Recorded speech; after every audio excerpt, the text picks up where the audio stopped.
Hello friends and dear student. इस video में बहुत जल्दी जल्दी कुछ बातें आपको बताने वाला हूं इन लोगों के लिए जिनकी अभी बिल्कुल कुछ भी तैयारी नहीं हुई है और सबको मालूम है कि कल पेपर है। तो इसमें क्या करेंगे, एक तो पहला जो चैप्टर है इसको आप पूरा पढ़िएगा अच्छे से। इसमें समझिए कुछ नहीं तो 8 नंबर 10 नंबर का क्वेश्चन आ सकता है, ठीक है ना। इंट्रोडक्शन जो भी इसमें दिया है ना, रूट ऑफ एडमिनिस्ट्रेशन और अलग अलग टाइप की जो चीज़ें हैं, ड्रग एब्जॉर्प्शन, बायोएबिलिटी, डिस्ट्रीब्यूशन, सारी चीज़ें आप ये वाला चैप्टर पढ़िएगा अच्छे से, पहला चैप्टर ज़रूर। दूसरे चैप्टर में आपको क्या करना है, अब सारी चीज़ें तो आप इसमें कर नहीं सकते, तो कोलिनर्जिक, ठीक है ना, कोलिनर्जिक ड्रग्स क्या होती हैं और एडिनर्जिक ड्रग्स क्या होती हैं, इसके बारे में आप थोड़ी बहुत जानकारी ले लीजिए। अब चाहे जहाँ से लीजिए, आप वीडियोस के माध्यम से लीजिए, पीडीएफ से लीजिए, बुक से लीजिए, कहीं से भी इसको थोड़ा सा मतलब एक नोट्स पे तैयार करना है आपको, ठीक। और दूसरा इसमें है non steroidal anti inflammatory drugs, इसकी क्लासिफिकेशन याद कर लीजिएगा, ये आपको आगे भी बहुत काम आने वाली है, ठीक है। तो ये कर लीजिएगा। और इसमें मास्थेनिया ग्रेविस क्या होता है, बस इसके डेफिनेशन आप याद कर लीजिए, ठीक। और ये वाला जो चैप्टर है तीसरा, इसको कई बार पूछा, प्रीवियस ईयर क्वेश्चन पेपर देखेंगे उसमें कई बार पूछा है। और तो इसमें आप यह क्या करेंगे, एक तो इसमें सारों को इनकी क्लासिफिकेशन याद कर लीजिए, बहुत छोटी छोटी है।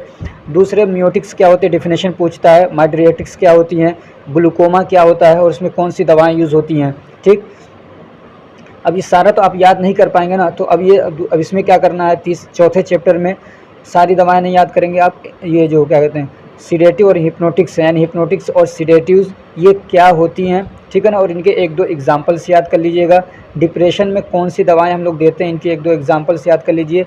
और इसमें ये है ओपियोइड एनाल्जेसिक, ठीक है, ये क्या होते हैं और इनके एक दो एग्जांपल्स, ठीक। और इसमें जितने हैं ना, ये जैसे कि क्या कहते हैं एंटीसाइकोटिक क्या है, नूट्रोपिक्स क्या है, इनकी सिर्फ डेफिनेशन याद कर लीजिएगा ज़रूर। एक एक दो दो तीन तीन लाइन की है, समझ में आ रही बात, उसको याद कर लीजिएगा तो काफ़ी आपको हेल्प हो जाएगी उससे।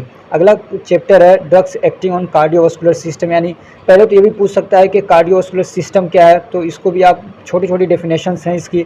इसमें आपको ये वाली जो क्लासिफिकेशन है उसको याद कर लीजिएगा, एंटी हाइपरटेंसिव ड्रग वाली, कई बार पूछा है ऐसे। अगर ये नहीं तो एंजाइना पूछ लेगा, ठीक है ना। या ये पूछता है कि एंजाइना क्या होता है, ठीक है, ऐसे पूछ लेगा अरेदमिया क्या होता है, या एथेरोस्क्लेरोसिस क्या होता है, या कौन सी दवाएं हैं जो एथेरोस्क्लेरोसिस में यूज़ होती हैं। तो इसमें डेफिनेशन पे अपना, अब टाइम कम है, क्लासिफिकेशन याद नहीं कर पाएंगे, तो डेफिनेशन पे ज़रूर आप मतलब फोकस करिएगा, उनको याद करिएगा, आप पासिंग मार्क ले आ पाएंगे उससे भी, ठीक है। ऐसे ही क्या कहते हैं शॉक क्या होता है, पूछ लिया शॉक बताइए क्या होता है। अब इसकी पूरी थेरेपी तो काफ़ी लंबी है। अब इसमें पूछ सकता है कि हिमेटेनिक्स क्या होती हैं, उसमें कौन सी दवाएं हम लोग देते हैं, ठीक है। एंटीकोगुलेंट्स क्या होते हैं, एंटीकोगुलेंट्स क्या होते हैं, उनके एक आध एग्जाम्पल जैसे कि हिपेरिन हो गया। ऐसे एंटीप्लेटलेट, ये छोड़ दीजिए, थ्रोम्बोलाइटिक ड्रग्स अगर याद कर सकते हो तो करिए, लेकिन ये ज़रूर याद कर लीजिएगा हिमेटेनिक्स क्या होते हैं, उनके एक दो एग्जाम्पल्स। ये इसमें डेफिनेशन कई बार पूछा है कि ब्रोंकोडायलेटर्स क्या होते हैं, एक्सपेक्टोरेंट क्या होते हैं, एंटीटसिव क्या होता है, ठीक है ना। इनकी डेफिनेशंस आप ज़रूर याद करिएगा।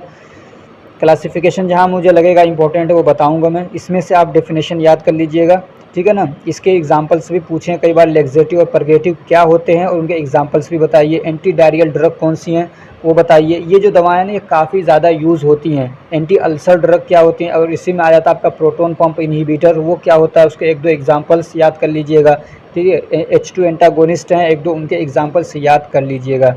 उसके बाद क्या कहते हैं किडनी पे जो दवाएं काम करती हैं, तो इसमें डायरेटिक पूछता है, कई बार पूछा है। इसकी क्लासिफिकेशन अगर याद कर सकते हैं तो कर लीजिएगा, वरना इसके डेफिनेशन ज़रूर याद करिएगा।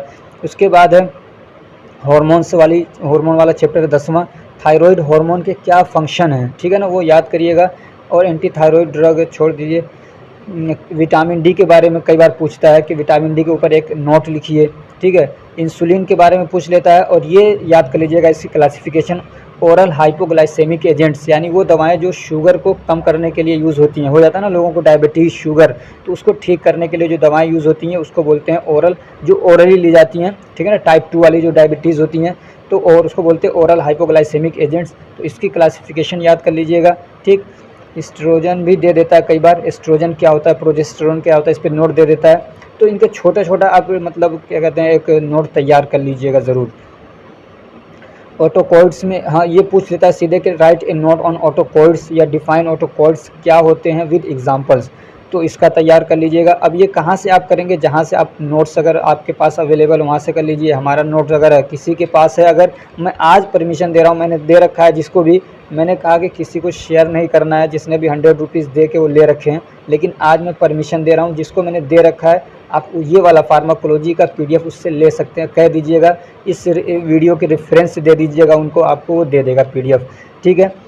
केमोथेरापेटिक एजेंट्स, इसके बारे में थोड़ा सा मैं बताऊंगा कि आपको क्या पढ़ना है। ठीक है। इसमें आपको पेनिसिलिन क्या होता है इस पर नोट पूछ लेता है कई बार। ठीक है।